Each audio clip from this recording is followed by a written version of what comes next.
Friends, இன்றைக்கி நம்ம பார்க்க போகிற ரெசிபி என்னென்னு பார்த்தீங்கன்னா ரொம்ப டிஃப்ரெண்ட்டாக டக்கு ஈஸியாக செய்யக்கூடிய மேங்கோ லட்டு தான் செய்ய போகிறோம். மூணே இன்க்ரீடியன்ட் தான். வாங்க இந்த ரெசிபி எப்படி செய்யலான்னு பார்க்கலாம். ஃப்ரெண்ட்ஸ், இன்றைக்கி நம்ம செய்ய போகிற ரெசிபி லட்டு ரெசிபி.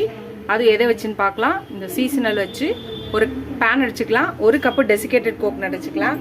சப்போஸ் உங்ககிட்ட டெசிகேட்டட் கோகனட்னா நார்மல் தேங்காவை உடச்சிட்டு அது பின்னாடி இருக்க ப்ரௌன் கலரை துருவிட்டு அதுக்கப்புறம் அந்த தேங்காவை இந்த மாதிரி துருவெல்லாம் எடுத்து இந்த மாதிரி வறுத்துக்கோங்க.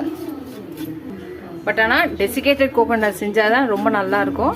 உங்ககிட்ட இல்லாத பட்சத்தில் நார்மல் தேங்காவை போட்டுக்கலாம். இது நல்லா ப்ரௌன் ஆகிற வரையும் வறுத்துக்கலாம். இப்போ அப்படியே கலர் சேஞ்ச் ஆகுது பாருங்கள், ரொம்ப தீஞ்சிடக்கூடாது. இப்போ அடுப்பை ஸ்லோ பண்ணிவிட்டு 1 கப்பு டெசிகேட்டட் கோகனட் எடுத்தோம். 1/2 கப்பு மேங்கோ கியூரி. நம்ம மேங்கோவை தோல்லாம் எடுத்துட்டு உள்ளே இருக்க சதையை மட்டும் மிக்சியில் போட்டு அடித்ததை 1/2 கப்பு போட்டுக்கலாம். இதையும் சேர்த்து மிக்ஸ் பண்ணிக்கலாம். இப்போ 1 cup desiccated coconut, 1/2 cup mango Curie, அதை மாம்பழத்தை அடித்தது, 1/4 கப்பில் கண்டென்ஸ் மில்க் ஊற்றிக்கலாம். அவ்வளோதான். எல்லாத்தையும் நல்லா மிக்ஸ் பண்ணி இது நல்லா திக்காகி கடாயில் ஒட்டாமல் வரணும். அதுவே நம்ம கிண்டிக்கிட்டே இருக்கலாம். 1 கப்பு டெசிகேட்டட் கோகனட், 1/2 கப்பு மாம்பழம், அப்புறம் 1/4 1/4 கப்பு கண்டென்ஸ் மில்க். அவ்வளோதான். இது எல்லாத்தையும் நல்லா கிண்டிக்கிட்டே இருக்க வேண்டியதான். கடாயில் ஒட்டாமல் வர வரையும் கிண்டிக்கிட்டே இருக்கலாம். ஒரே ஒரு ஸ்பூன் மட்டும் நெய் போட்டுக்கலாம். இப்போ திருப்பி கிளறிக்கலாம். ஃப்ரெண்ட்ஸ், பாருங்கள், கடாயில் ஒட்டாமல் வந்துடுச்சு பாருங்கள். சுருள எல்லாம் ஒன்றா வந்துடுச்சு. அவ்வளோதான், இது ரெடி ஆயிடுச்சு. இதை ஆஃப் பண்ணிவிட்டு ஆற விடலாம். ஆறினோடனே பார்க்கலாம்.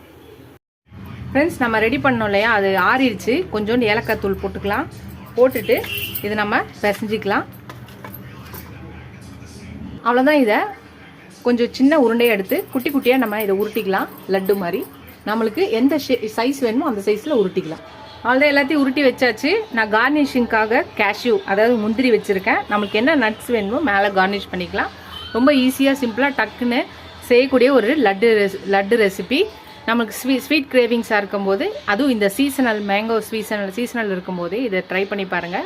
இந்த மேங்கோ லட்டுவை ட்ரை பண்ணி பார்த்துட்டு எப்படி இருக்குன்னு சொல்லுங்கள். 3 இன்க்ரீடியன்ட்டு தான். டக்குன்னு செஞ்சிடலாம், குயிக்காக செஞ்சிடலாம். செஞ்சு பார்த்துட்டு எப்படி இருக்குன்னு சொல்லுங்கள். ஃபஸ்ட் டைம் என் சேனலில் பக்கம் சப்ஸ்கிரைப் பண்ணிட்டு பாருங்கள். இது ஒரு சப்ஸ்கிரைப் பண்ண எல்லா ஃப்ரெண்ட்ஸ்க்கும் ரொம்ப ரொம்ப ரொம்ப தேங்க்ஸ். ஃபுல் வீடியோ பாருங்கள், ஸ்கிப் பண்ணாமல் பாருங்கள். அடுத்த வீடியோவில் அடுத்த ரெசிபியில் பார்க்கலாம். Tata bye bye friends.